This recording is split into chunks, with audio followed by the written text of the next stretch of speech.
Sākumā rakstniecība sākās kā tāds netīšs hobijs pirms jau kādiem 7, 8 gadiem. Un tobrīd es rakstīju diezgan viena pati un vientuļa, tikai ar laiku atklāju, ka ir tāda liela cita apkārt esoša rakstnieku kompānija.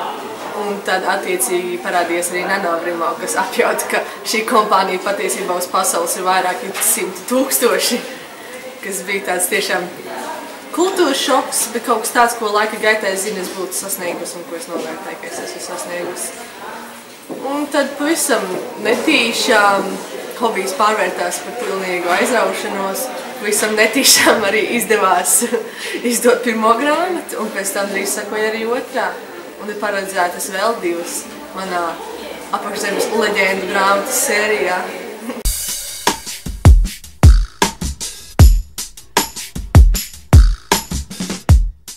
Jāsaka, ka tas ir, varētu teikt, diezgan tipisks fantāzijas stāsts par meiteni, kura tiek ierauta apakšzemē, kas ir maģiskā valstība, kurā ir gan savi plusi, gan savi mīnusi, un iespējams, ka tuvojas apokalipse, ko viņa ir spējīga arī palīdzēt novērst. Bet palēnām, kad es biju sākus vēl jaunu rakstīt šo stāstu, jo tas bija pats pirmais, un attiecīgi arī pirmais produktīvais darbs, palēnām sapratu, ka tur ir tik daudz detaļu, ko es kā rakstnieks un es kā ar iztēli apdāvināts cilvēks esmu spējīgs tur sasniegt. Tagad palēnām šī pasaule izplatās un attiecīgi arī pārējās daļās un visā šajā grāmatu sērijā arī viss stāsts ir krietni izplaties un pieaudzis tuvu sirdī, un kā es dzirdēju, tad arī lasītāji visnotaļ izbauda.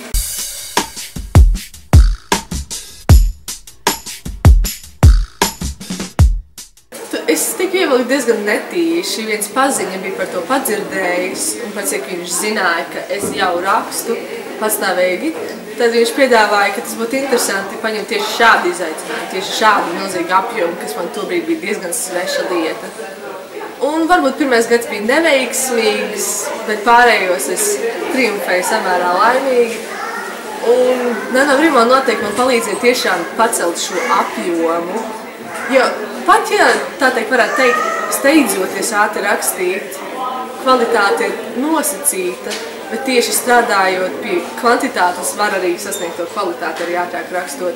Tā kā tas bija milzīgs, lielisks treniņš tiešām saņemties un arī izbaudīt šo te rakstnieku kompāniju, kur ir tiešām milzīga un tik savdabīga, ka dažkārt vienkārši novērsies no sava rakstām darbu un palūkojies uz apkārtējiem cilvēkiem, cik viņi visi ir motivēti to izdarīt un cik viņi ir tiešām azartā par tādu vienkāršu lietu kā rakstīšanu.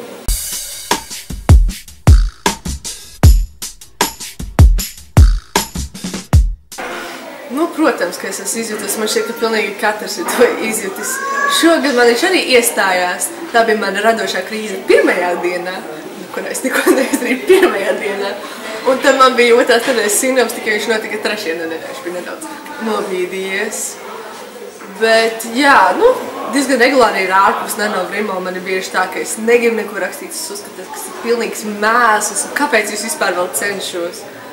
Bet parasti to var mēģināt izcīnīt un tikt tam pāri, ja nedaudz laiku tomēr ļauj sev atpūsties, nokāpt no tā darba, nedaudz pēlpot, ļauj arī darbam pēlpot.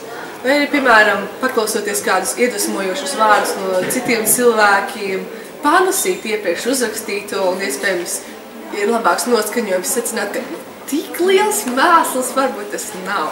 Turklāt nevienam viņš tagad netiek tik lai rādīts, lai saņemtu milzīgu šausmīgo kritiku.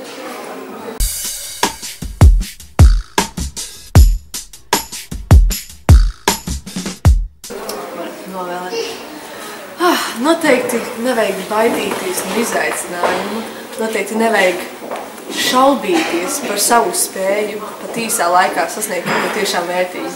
Kaut vai kā treniņš, kaut vai kā izaicinājums, kaut vai kā iespēja būt kopā ar šo kompāniju, būt kopā ar šiem iedvesmotiem cilvēkiem un iedvesmoties arī pašam.